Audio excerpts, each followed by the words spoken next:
अस्सलामु अलैकुम वरहमतुल्लाहि वबरकातुह। प्यारे बच्चों, क्या हाल है? तबीयत से ठीक है? उम्मीद है कि आप लोग सारे खैर वाफियत से होंगे। तो बेटा, हम लास्ट लेक्चर में हमने काहली और काहली के हवाले से जितनी बातें थी वो हमने डिस्कस की थी। आज हम नए लेसन की तरफ आते हैं। हमारा नया लेसन जो है वो है शायरों के लतीफ़े, और उनके जो मुसन्निफ़ हैं मौलाना मोहम्मद हुसैन आज़ाद हैं। तो आज हम पहले मौलाना मोहम्मद हुसैन आज़ाद को थोड़ा सा डिस्कस करते हैं, फिर उसके बाद अपने लेसन की तरफ आते हैं। तो आज का हमारा उन्वान है मौलाना मोहम्मद हुसैन आज़ाद रहमतुल्लाह अलैह, और ये पैदा हुए हैं 1830 में और इनकी वफ़ात हुई है 1910 के अंदर। पहले हम अल्फाज मानी देख लेते हैं। चंद एक मुश्किल अल्फाज हैं, उनके मानी देखते हैं, फिर हम रीडिंग की तरफ आते हैं।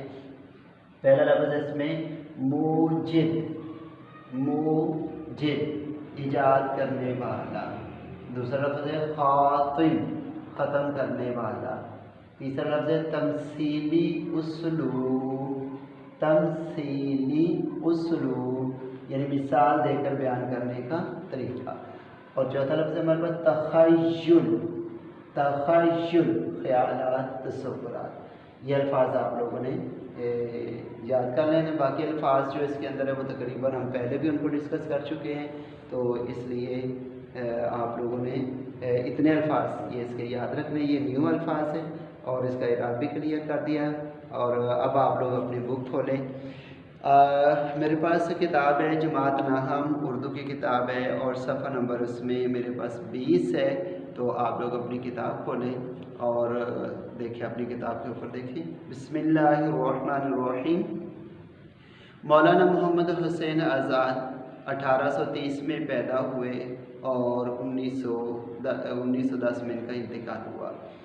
मोहम्मद हुसैन आज़ाद मारूफ आलम दीन और सहाफ़ी मौलवी मोहम्मद बाक़िर के बेटे थे। दिल्ली में पैदा हुए। 1857 की नाकाम जंग आज़ादी के बाद आज़ाद के वालिद अंग्रेज़ों के हाथों मारे गए। घर बार लुट गया। तलाशे माआश यानी रोज़ी के लिए तलाशे माआश में दिल्ली छोड़ी, लखनऊ और हैदराबाद गए। फिर लाहौर पहुंचकर महकमा तालीम में 15 रुपये माहाना तनख्वाह पर मुलाजिम हो गए। हुकूमत पंजाब ने उनसे मुतअद्दद नसाबी और दरसी किताबें लिखवाईं। लाहौर में कायम अंजुमन पंजाब में लेक्चरर और सेक्रेटरी रहे। आखिर दिनों में गवर्नमेंट कॉलेज लाहौर में अरबी और फ़ारसी के प्रोफेसर मुकर्रर किए गए। 1888 में दिमागी मर्ज़ शुरू हुआ जो मरते दम तक बाकी रहा। आज़ाद उर्दू के साहिबे तरज़ नसर निगार हैं। वो अपने उसलूब बयां के मूजिद भी हैं और ख़ातिम भी, यानी उन्होंने खुद ही उसको ईजाद किया और इसके अलावा कोई और ऐसा उर्दू के अंदर ऐसा उसलूब इख्तियार नहीं कर सका। तो मूजिद भी हैं और ख़ातिम भी। इनका तमसीली उसलूब बयां इन्हें अपने आहद के अदीबों और नसर नगारों में मुनफरिद बनाता है। तख़य्युल आफरीनी, पैकर तराशी, तजसीम निगारी, शेरियत और रंगीनी, वाक़या निगारी, नफ्सियाती हकीकत आराई और मुबालगा आराई यानी किसी चीज़ को बढ़ चढ़ कर पेश करना उनके उसलूब की नुमायाँ ख़ुसूसियात हैं।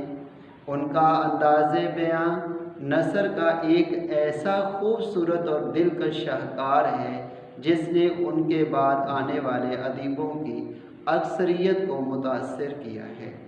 खूबसूरत और दिलनशी नसर के अलावा उनका एक बड़ा कारनामा उर्दू में जदीद तर्ज़ शायरी भी है, जिनकी इब्तिदा अंजुमन पंजाब लाहौर के मुशायरों से हुई, जिनके वो सेक्रेटरी थे। आज़ाद की तसानीफ़ में आबे हयात, दरबारे अकबरी, नहरंगे ख़याल, क़िससे हिंद, सुखमदान फ़ारिस बहुत मशहूर हैं। अपने उस्ताद इब्राहिम ज़ौक़ का दीवान भी आज़ाद ने मुरतब किया। आज़ाद ने मौज़ूआती नज़में भी लिखी जो नज़्म आज़ाद में शामिल हैं। तो ये बेटा ये थोड़ा सा इसके हवाले से हमने पढ़ा। अब हम आ जाते हैं कि इसमें से मुख्तसर सवालात जो हमने मुंतखब करते हैं हर मुसन्निफ़ के हालात के अंदर, तो यहाँ पर भी 5 सवालात हैं। तो इन सवालात को मैं दोहरा देता हूँ, इन सवालात को आप लोग देखें। पहला हमारा सवाल है, मौलाना साहिब कब और कहाँ पैदा हुए? मौलाना साहिब कब और कहाँ पैदा हुए? दूसरा हमारा सवाल है, मौलाना साहिब के वालिद का नाम और पेशा क्या था? मौलाना साहब के वालिद का नाम और पेशा क्या था? तीसरा सवाल, मौलाना साहिब किस बीमारी में कब फौत हुए? यानी बीमारी का नाम बताना है आप लोगों ने और सन्ने वफात बतानी है आपने उनकी।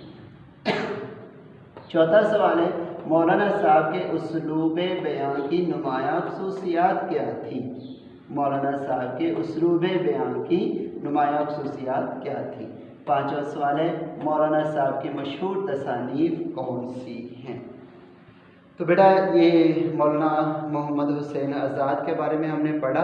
आपने बेस की अच्छी तरीके से एक दफ़ा रीडिंग करनी है। ये अल्फाज मानी और ये सवाल ये आप लोगों ने नीट नोटबुक पर लिखने हैं और लिखकर आप लोगों ने चेक करवाने हैं। अस्सलामु अलैकुम।